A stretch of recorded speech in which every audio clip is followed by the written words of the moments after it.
Assalamualaikum warahmatullahi wabarakatuh. Hai teman-teman, saya Anissa Nur Aini dari Universitas Valetehan. Saya dari Prodi S1 Manajemen dengan NIM 8022031069. Di sini saya akan menyajikan video pembelajaran tentang manajemen akuntansi dengan dosen pengampu yaitu Bu Yulaika SE MAK. Di sini saya akan memaparkan materi dengan judul pengambilan keputusan jangka pendek. Materi yang akan dibawakan yaitu 1. Konsep utama dalam pengambilan keputusan jangka pendek. 2. Jenis-jenis pengambilan keputusan jangka pendek dalam akuntansi manajemen. 3. Alat dan teknik yang digunakan dalam pengambilan keputusan jangka pendek. 4. Langkah-langkah pengambilan keputusan jangka pendek. Dan yang kelima yaitu studi kasus. Selamat menonton!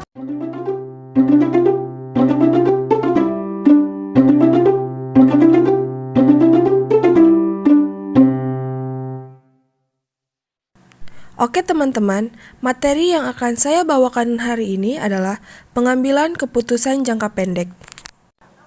Materi yang akan dibawakan yaitu meliputi 1. Konsep utama dalam pengambilan keputusan jangka pendek.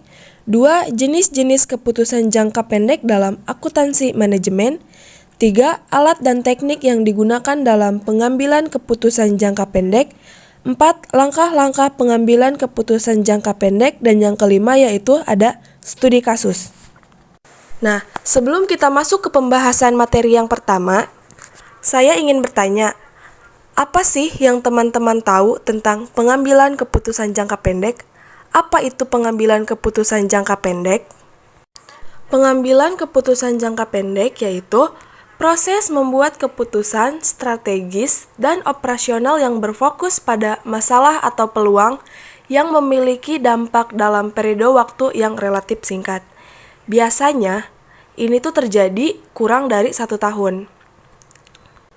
Keputusan-keputusan ini juga umumnya berkaitan dengan operasional sehari-hari yang tidak berdampak pada strategi jangka panjang perusahaan, tetapi penting untuk memaksimalkan laba dan mengelola sumber daya secara efisien.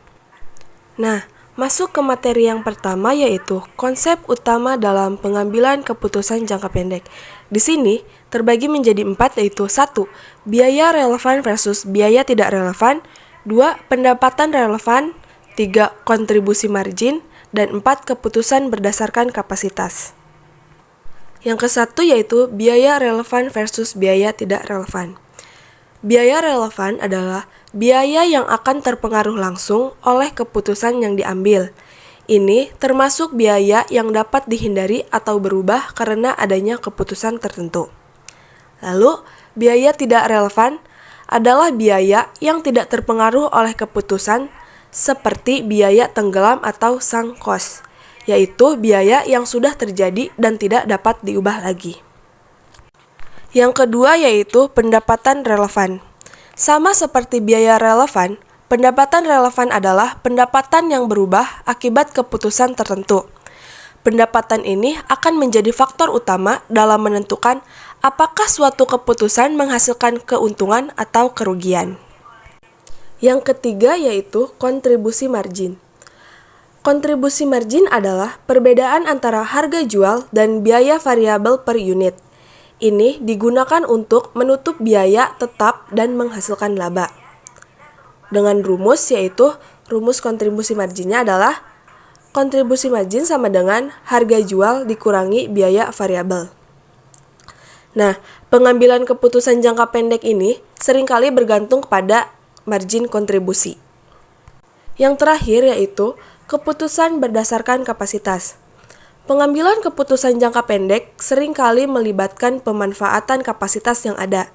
Jika kapasitas produksi masih tersisa, perusahaan dapat menerima pesanan khusus atau menambah produksi tanpa harus menambahkan biaya tetap.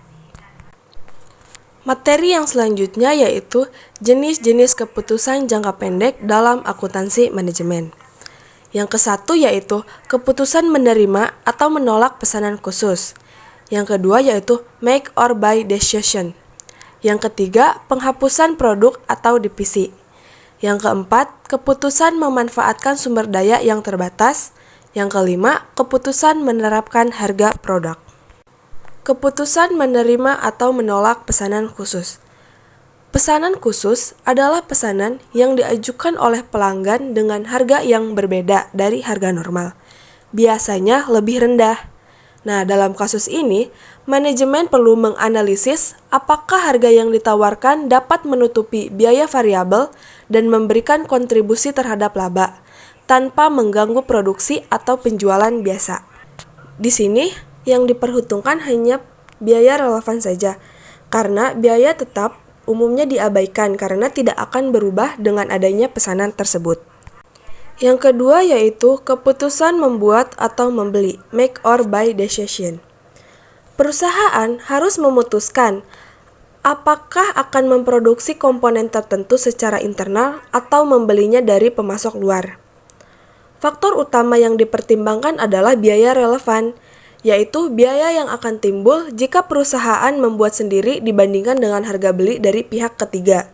Selain itu, faktor non-keuangan seperti kualitas, keandalan pemasok, dan waktu pengiriman juga harus dipertimbangkan. Yang ketiga yaitu penghapusan produk atau divisi.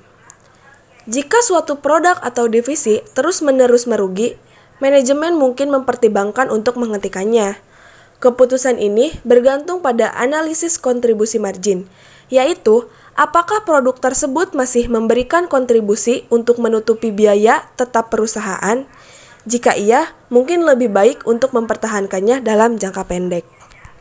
Yang keempat yaitu keputusan memanfaatkan sumber daya yang terbatas. Kadang-kadang, perusahaan menghadapi keterbatasan sumber daya, seperti bahan baku, tenaga kerja, atau mesin. Dalam situasi ini, perusahaan harus memilih produk mana yang akan diproduksi dengan memprioritaskan produk yang memberikan kontribusi margin tertinggi per unit sumber daya yang terbatas. Yang terakhir yaitu keputusan menerapkan harga produk atau pricing decision. Dalam jangka pendek, perusahaan mungkin harus menetapkan harga produk yang lebih rendah dari harga normal untuk meningkatkan volume penjualan atau mengatasi persaingan. Dalam kasus ini, perusahaan perlu memastikan bahwa harga tersebut masih mampu menutupi biaya variabel dan memberikan kontribusi margin yang cukup. Pembahasan yang ketiga yaitu alat dan teknik yang digunakan dalam pengambilan keputusan jangka pendek. Ada 4 teknik yaitu 1. Analisis biaya volume laba, 2. Analisis titik impas yaitu break-even analysis, yang ketiga analisis diferensial, keempat analisis margin kontribusi. Analisis biaya volume laba. Analisis ini digunakan untuk menentukan bagaimana perubahan dalam biaya, volume, dan harga yang mempengaruhi laba perusahaan. Break-even point atau titik impas biasanya digunakan untuk menentukan pada volume penjualan berapa perusahaan tidak mengalami rugi atau untung. Kedua yaitu analisis titik impas atau break-even analysis. Biasanya menentukan jumlah penjualan minimum yang harus dicapai agar perusahaan tidak mengalami kerugian. Perhitungannya dengan rumus BEP per unit sama dengan biaya tetap dibagi harga jual per unit dikurangi biaya variabel per unit. Untuk penulisan lebih jelasnya sudah saya tulis di bawah. Yang ketiga yaitu analisis diferensial. Analisis diferensial adalah pendekatan untuk membandingkan biaya dan pendapatan yang berbeda antara dua atau lebih alternatif keputusan. Fokusnya adalah pada biaya diferensial dan pendapatan diferensial yang hanya relevan untuk keputusan yang sedang dipertimbangkan. Yang terakhir yaitu analisis margin kontribusi. Digunakan untuk menentukan produk atau jasa mana yang paling menguntungkan, terutama ketika perusahaan harus memilih di antara beberapa alternatif yang tersedia. Produk dengan margin kontribusi yang lebih tinggi biasanya yang akan diprioritaskan. Pembahasan selanjutnya yaitu langkah-langkah pengambilan keputusan jangka pendek. Ada 6 yaitu yang ke-1, identifikasi masalah atau peluang. Kedua, kumpulkan data relevan. 3. Analisis opsi. 4. Pertimbangkan faktor non-keuangan. 5. Buat keputusan, dan 6. Tindak lanjut dan evaluasi. Identifikasi masalah atau peluang, yaitu manajemen harus mengidentifikasi masalah spesifik atau peluang yang memerlukan tindakan jangka pendek. Lalu, kumpulkan data relevan. Fokus pada pengumpulan data tentang biaya dan pendapatan yang relevan yang dipengaruhi oleh keputusan. Ini termasuk biaya variabel dan pendapatan yang akan berubah akibat keputusan tersebut. 3. Yaitu analisis opsi.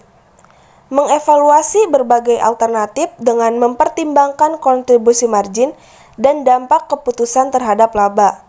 Analisis diferensial sering digunakan untuk membandingkan berbagai alternatif keputusan. Selanjutnya yaitu mempertimbangkan faktor non-keuangan. Selain biaya dan pendapatan, faktor non-keuangan seperti kualitas, waktu pengiriman, dan dampak terhadap hubungan pelanggan juga harus dipertimbangkan. Kelima yaitu buat keputusan. Setelah semua informasi dikumpulkan dan dianalisis, manajemen memilih opsi yang memberikan kontribusi besar terhadap laba atau yang paling sesuai dengan tujuan jangka pendek perusahaan. Dan yang terakhir yaitu tindak lanjut dan evaluasi. Setelah keputusan diambil, manajemen perlu memantau hasilnya dan mengevaluasi apakah keputusan tersebut mencapai hasil yang diinginkan atau tidak. Yang selanjutnya yaitu studi kasus.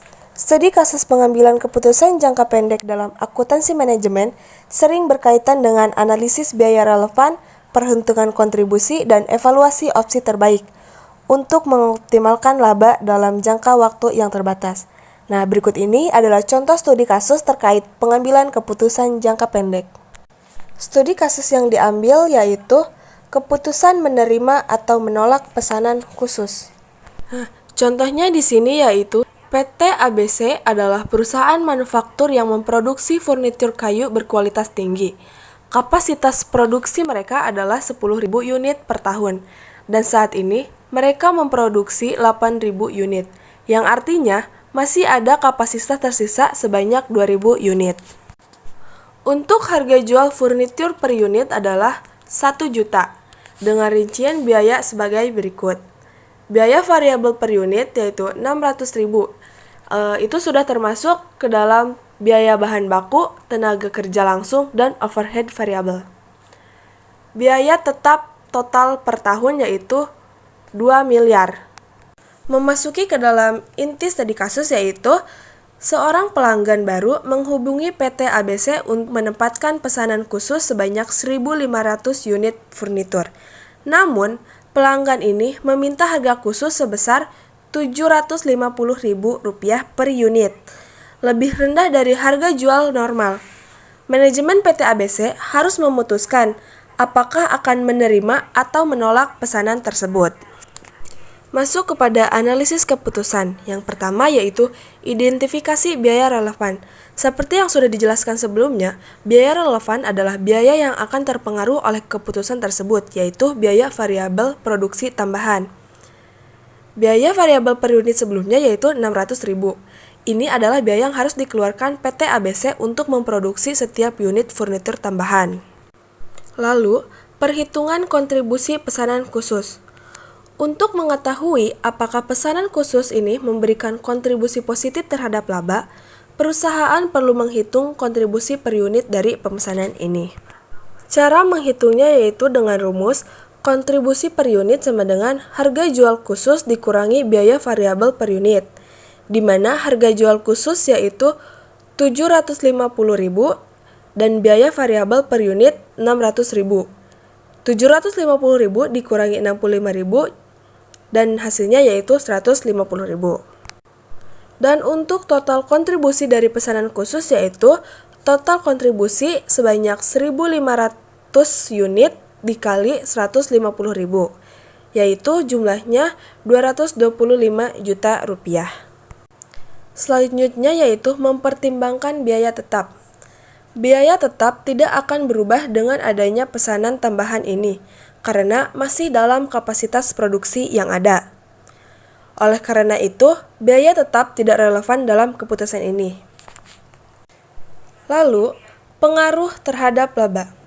Jika pesanan diterima, kontribusi tambahan sebesar Rp225 juta akan langsung meningkatkan laba perusahaan, karena biaya tetap sudah tertutupi oleh produksi yang ada yaitu dari 8.000 unit.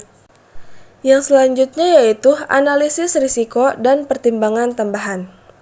Kapabilitas produksi PT ABC memiliki kapasitas sisa sebesar 2.000 unit, sedangkan pesanan khusus hanya 1.500 unit. Jadi, tidak ada masalah dalam kapasitas. Pengaruh terhadap penjualan normal. Jika pesanan khusus ini tidak mengganggu penjualan normal atau merusak citra harga premium produk PT ABC, maka menerima pesanan ini bisa dianggap sebagai keputusan yang menguntungkan. Keputusan akhirnya yaitu, berdasarkan analisis di atas, PT ABC sebaiknya menerima pesanan khusus tersebut. Meskipun harga jual lebih rendah dari harga normal, pesanan ini tetap memberikan kontribusi positif sebesar Rp225 juta terhadap laba perusahaan tanpa meningkatkan biaya tetap.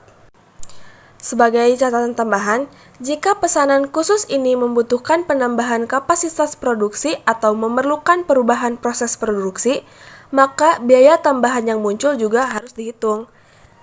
Lalu, jika ada potensi bahwa penjualan dengan harga diskon dapat menurunkan persepsi nilai produk atau mengganggu pasar, hal ini juga harus dipertimbangkan sebagai faktor non-keuangan dalam pengambilan keputusan.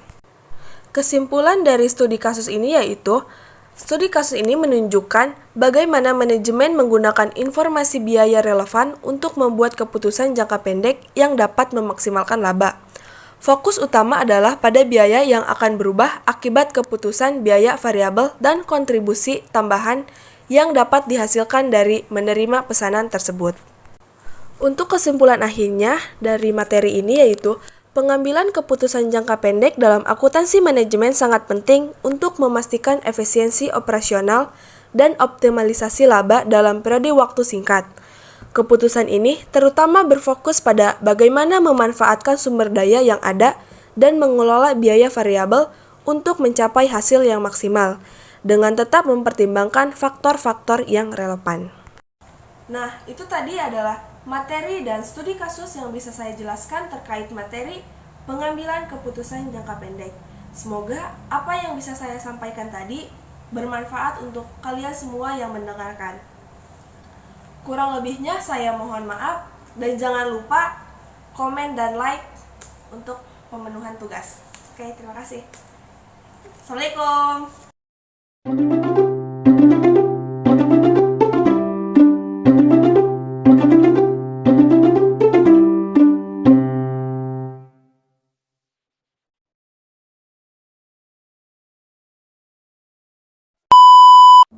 Assalamualaikum warahmatullahi wabarakatuh. Saya Anissa Nur Aini.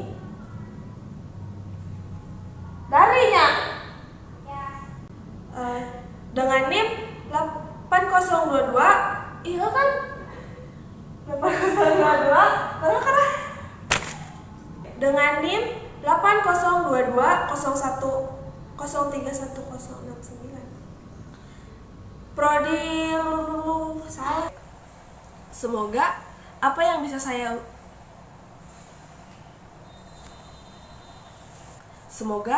yang bisa saya sampaikan, apa yang sudah saya sampaikan, kok apa yang bisa, kan itu tadi sudah dijelaskan. Studi kasus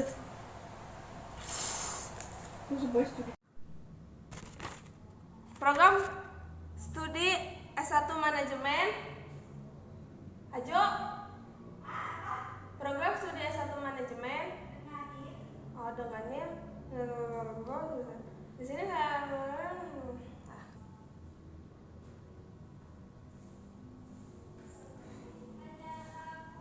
seblak aing buyatak.